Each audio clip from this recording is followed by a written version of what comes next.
જાડેશ્વર ગાયત્રી મંદિર ખાતે ચાલી રહેલી ભાગવત સપ્તાહમાં ઋષિ પ્રાગટ્ય પ્રસંગની ઉજવણી કરાઈ હતી। શ્રી રાધાકૃષ્ણ યાત્રા પ્રવાસ દ્વારા કથા યાત્રા શ્રીમદ ભાગવત જ્ઞાન યજ્ઞ સાર કથા જાડેશ્વર ગાયત્રી મંદિર ખાતે આયોજન કરવામાં આવ્યું છે।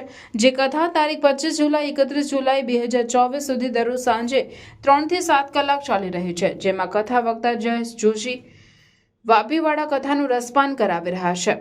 ત્યારે કથાના ત્રીજા દિવસે ઋષિ પ્રાગટ્ય પ્રસંગની ઉજવણી કરવામાં આવી। ખૂબ જ મોટી સંખ્યામાં શ્રદ્ધાળુઓ કથાનો લાભ લઈ રહ્યા છે। આવનાર દિવસોમાં વામન પ્રાગટ્ય, રામ પ્રાગટ્ય, નંદ મહોત્સવ, ગોવર્ધન લીલા, રૂકમણી વિવાહ, સુદામા ચારિત્ર સહિતના પ્રસંગોનું વર્ણન કરવામાં આવશે। તેથી જાડેશ્વર તથા આસપાસ સોસાયટીના તમામ રહીશોને કથાનો લાભ લેવા આયોજકો દ્વારા આમંત્રણ પાઠવવામાં આવ્યું છે। નરસિંહ ભગવાનનું સ્વાગત થયું છે। ઓમ નરસિંહનું અને હિરણ્યકશિપુનું ભયંકર યુદ્ધ થયું છે।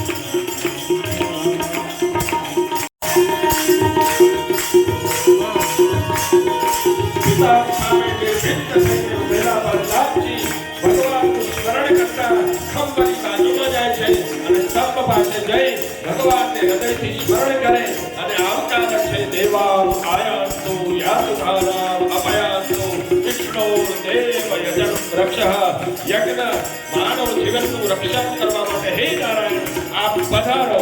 અને દેવ ભગવાન સ્તંભમાં એક કેરીની લાઈન દેખાઈ અને પ્રાર્થના કરે અને પ્રહલાદ સ્તંભને ભેટવા માટે રેડી થયા છે।